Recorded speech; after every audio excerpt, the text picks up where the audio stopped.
शादी को अभी एक ही दिन हुआ था। रावी, प्रतीक की नई नवेली दुल्हन, आज अपनी पहली रसोई की रस्म निभा रही थी। वो थोड़ी नर्वस थी। किचन में गाजर का हलवा बन रहा था। उसे समझ में नहीं आ रहा था कि चीनी कितनी डालनी है, इसलिए उसने अपनी माँ को फोन मिला लिया। Hello mummy. हाँ बेटा बोल, कैसी है? मम्मी मैं तो ठीक हूँ, बस वो हलवा बना रही हूँ। वो मम्मी जी को गाजर का हलवा पसंद है ना, तो ये पूछना था कि खोया अभी डालूं या बाद में।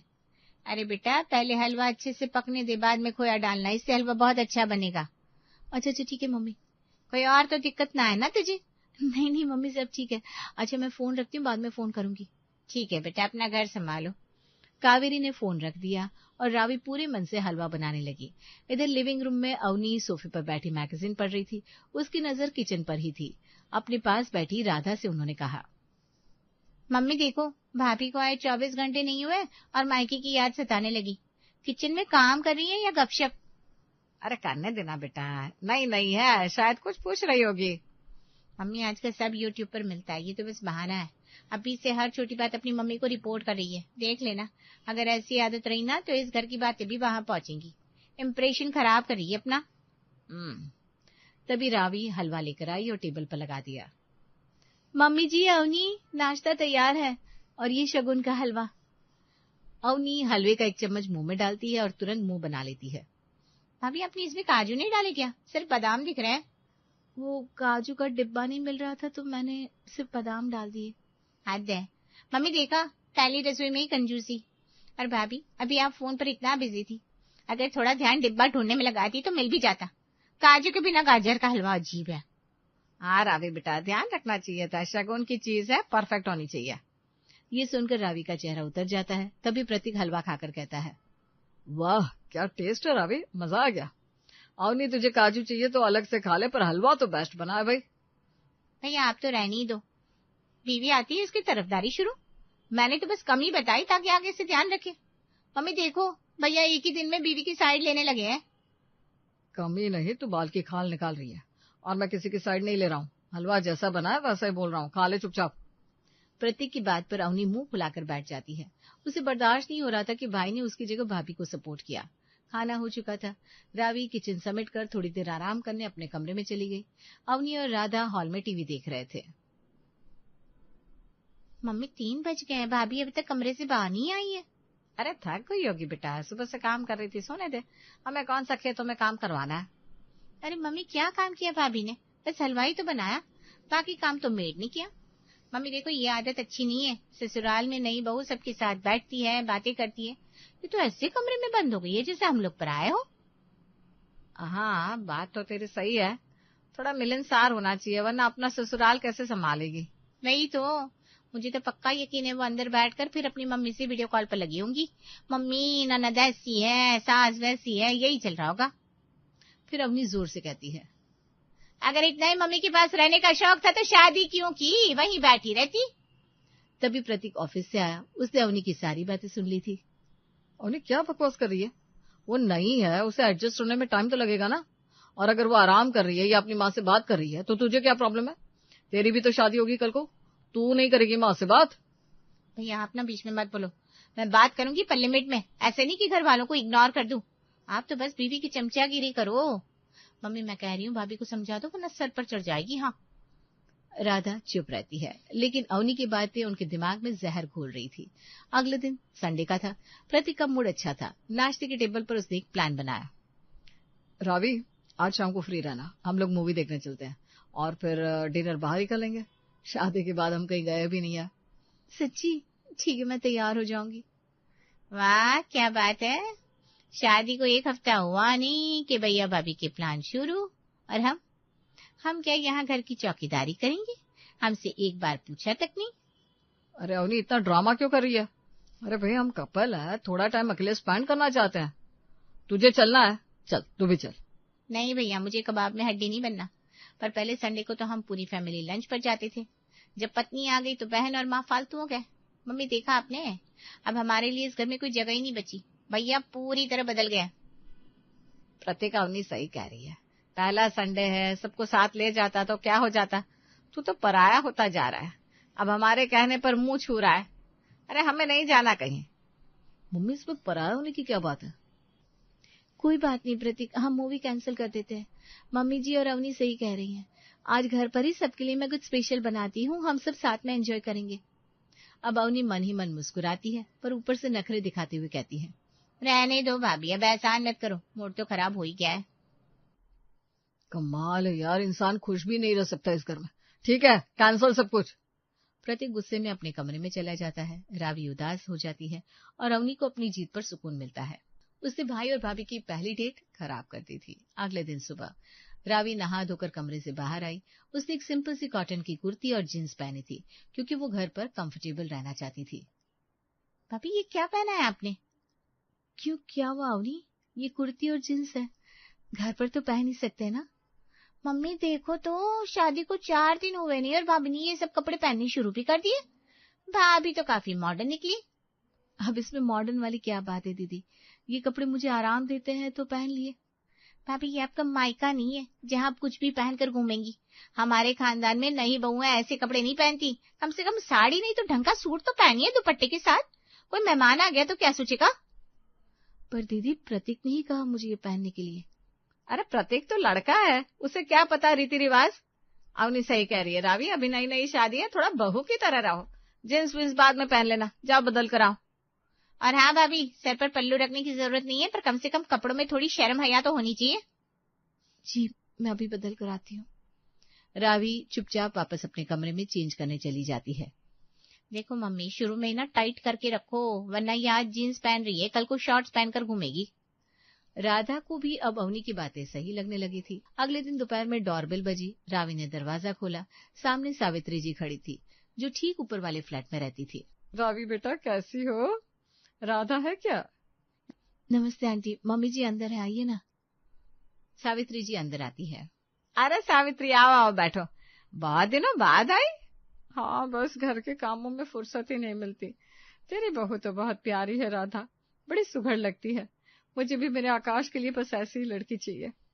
तभी रावी सबके लिए चाय और नाश्ता लेकर आती है। भाभी मेरे लिए कॉफी लाना, चाय नहीं पीऊंगी। जी दीदी अभी लाती हूँ। रावी चुपचाप वापस किचन में कॉफी लाने चली गई। सावित्री ये सब बहुत गौर से देख रही थी। अचानक उनकी आंखों में एक चमक आती है, जैसे कोई फैसला लिया हो। राधा, मैं एक जरूरी बात करने आई थी। देख, हम सालों से पड़ोसी हैं। मैं तेरी अवनी को बचपन से देख रही हूँ। मेरा आकाश भी अब सेटल हो गया है। मैं सोच रही थी क्यों ना हम इस दोस्ती को रिश्तेदारी में बदल दें। मैं अवनी का हाथ अपने आकाश के लिए मांगने आई हूँ। सच में सावित्री, ये तो बहुत खुशी की बात है। आकाश तो हीरा लड़का है, और सबसे बड़ी बात, बेटी आंखों के सामने रहेगी। बस एक सीढ़ी ऊपर ही तो जाना है। हाँ आंटी, हमें कोई एतराज नहीं है। आकाश मेरा बचपन का दोस्त है, अवनी खुश रहेगी। वाह, ऊपर वाला फ्लैट, मतलब शादी के बाद भी मैं मम्मी के पास ही रहूंगी। जब मर्जी नीचे आ गई, जब मर्जी ऊपर। भाभी पर भी नजर रख सकूंगी। ससुराल भी मायके जैसा ही होगा। तो फिर पक्का समझू। बस एक बात है, मैं चाहती हूँ शादी जल्दी हो जाए। अगले महीने का मुहूर्त अच्छा है। हाँ हाँ, हम बिल्कुल तैयार हैं। रावी जा मिठाई लेकर आ, अवनी की शादी पक्की हो गई। घर में सब खुश थे।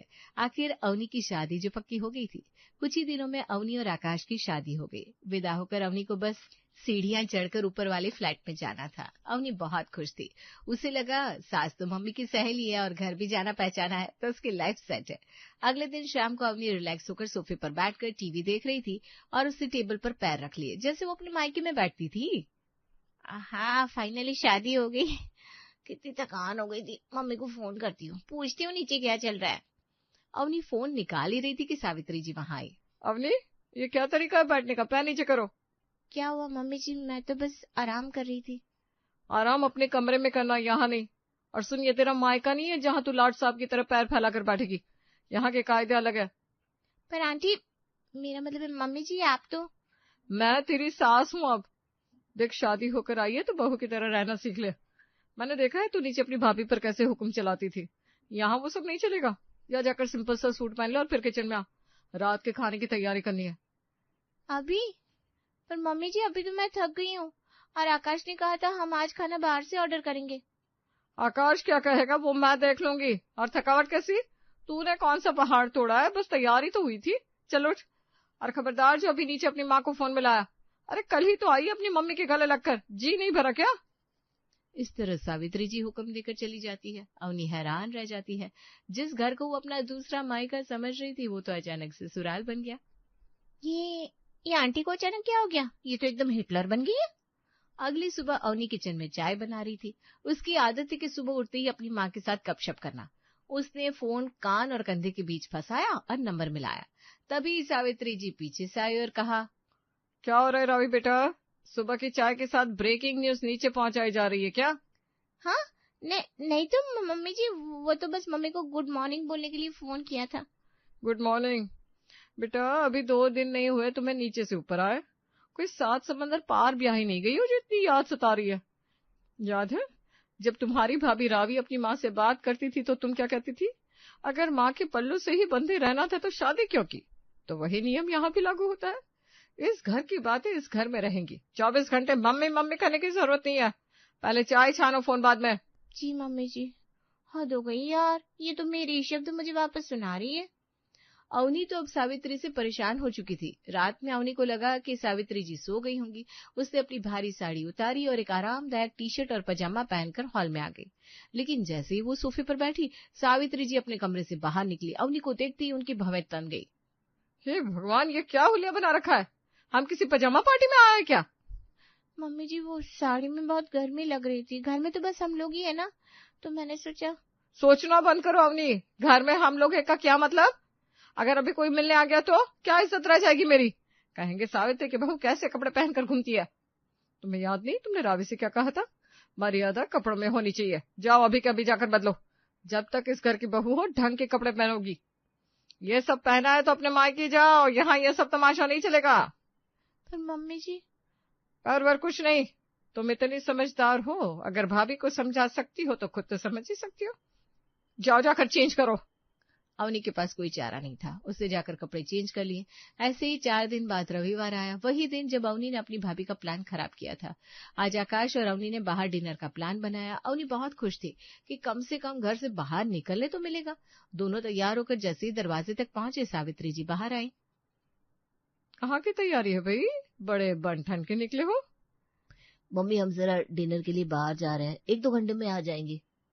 अच्छा ठीक है, जाओ। अब बुढ़ापे में माँ को कौन पूछता है। पहले संडे को हम साथ बैठते थे, लूडो खेलते थे। अब पत्नी आ गई तो माँ तो फर्नीचर हो गई। जाओ बेटा मौज करो, मैं अकेली बची हुई बासी रोटी खा लूंगी। मम्मी जी, आप भी चलिए ना हमारे साथ। नहीं बेटा, तुम दोनों एंजॉय करो। मुझे तो लगा था शादी के बाद परिवार बढ़ता है, पर यहाँ तो बेटा ही बट गया। नहीं मम्मी, ऐसी बात नहीं है। अम्मी छोड़ो यार, मम्मी अकेले बोर होंगी। हम कैंसिल करते हैं, घर पर ही कुछ मंगा लेते हैं। आकाश, पर हमने बुकिंग की थी। अवनी प्लीज, मम्मी की तबीयत ठीक नहीं लग रही है।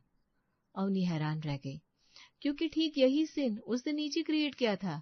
आज वही तीर उसके सीने पर लगा था। अब उसे रावी के साथ किए अपने बर्ताव याद आ रहे थे। रात में आकाश ने बाहर से खाना मंगवा लिया। सभी ने खाना खाया और सोने चले गए, पर अवनी को आज नींद नहीं आ रही थी। वो हॉल में बैठी रो रही थी। तभी सावित्री जी पानी पीने बाहर आई। सावित्री जी को देखकर अवनी ने कहा, मम्मी जी, आखिर मैंने आपका क्या बिगाड़ा है? अब मेरे पीछे क्यों पड़ी है? मेरी सास कम दुश्मन ज्यादा लग रही है। न मन का पहनने देती है, न बात करने देती है, न पति के साथ कहीं जाने देती है। क्या मैं इस घर की बहू नहीं हूँ? क्या मेरी कोई इच्छा है नहीं है? दर्द हो रहा है अवनी? बुरा लग रहा है? घुटन हो रही है? हाँ, हो रही है, बहुत हो रही है। यही घुटन रावी को भी होती थी जब तुम उसे ताने मारती थी। जब वो अपनी माँ से बात करती थी तो तुम्हें साजिश लगती थी। जब मैंने तुम्हें रोका तो तुम्हें घुटन लगी। जब वो जींस पहनती थी तो वो बेशर्म थी। जब तुम्हें रोका गया तो तुम्हारी आजादी छिन गई। जब वो अपने पति के साथ जाना चाहती थी तो वो परिवार तोड़ने वाली थी। और आज जब मैंने तुम्हें रोका तो मैं दुश्मन हो गई। सावित्री की बात सुनकर अवनी का रोना अचानक रुक गया। वो सावित्री को देखने लगी। मैं कोई दुश्मन नहीं हूँ बेटा, मैं बस एक आईना हूँ। मैं तुम्हें वही दिखा रही थी जो तुम नीचे कर रही थी। मुझे जींस से, तुम्हारे फोन से या तुम्हारे घूमने से कोई दिक्कत नहीं है। मैं तो बस चाहती थी कि तुम महसूस करो कि एक ननद का छोटा सा ताना एक भाभी का दिल कैसे छलनी करता है। तुम उस घर की बेटी हो, पर रावी भी किसी की बेटी है। मम्मी जी, मुझे माफ कर दीजिए। मुझे सच में नहीं पता था कि ये बातें इतना चुभती है। मैंने भाभी के साथ बहुत गलत किया। मैं बहुत बुरी हूँ। बुरी नहीं, बस थोड़ी नासमझ थी। अब समझ गई ना? अब तुम इस घर में जैसे चाहो रहो, ये तुम्हारी ही दुनिया है। अवनी को अब अपने किए का पछतावा था और सावित्री जी जैसी सास को पाकर खुद को भाग्यशाली समझ रही थी। अगली सुबह अवनी नीचे मायके आई। रावी किचन में थी, राधा जी सोफे पर बैठी थी। आ गई मेरी लाडली। अरे तेरी भाभी का हाल देख, आज फिर प्रतीक के साथ मॉल जाने की जिद कर रही है। कल ही तो बस हार गए थे, पैर टिकते नहीं है इसके घर में। अब तू ही समझा जरा अपनी भाभी को। अवनी ने एक नजर रावी को देखा जो डरी सी किचन के दरवाजे पर खड़ी थी। मम्मी भाभी क्यों नहीं जा सकती? उनकी नई शादी हुई है, घूमने फिरने के यही तो दिन है। हैं? ये क्या बोल रही है तू? परसों तक तो तू ही कहती थी ये भैया को हमसे दूर कर रही है। मैं गलत थी मम्मी, और आप भी गलत हैं। अवनी ने अब रावी के पास जाकर उसका हाथ पकड़ते हुए कहा, भाभी आप जाइए, जो पहनना है पहनिए, जहाँ जाना है जाइए। भैया आपके पति है, आपका उन पर पूरा हक है। मम्मी भाभी इस घर की बहू है, कैदी नहीं। अगर हम उन्हें खुश रखेंगे तभी ये घर खुश रहेगा। मुझे मेरी सास ने बहुत बड़ा सबक सिखाया है। जो इज्जत मुझे ऊपर चाहिए, वही इज्जत मुझे भाभी को यहाँ देनी चाहिए। रावी की आंखों में आंसू आ गए। उसने अवनी को गले लगा लिया। थैंक यू दीदी। चलो देर आए दुरुस्त आए, फाइनली मेरी बहन को अकल आ गई। हाँ भैया, अब से ये ननदगिरी बंद, सिर्फ दोस्ती चालू। अवनी की बात सुनकर पूरा परिवार एक साथ हंस पड़ता है।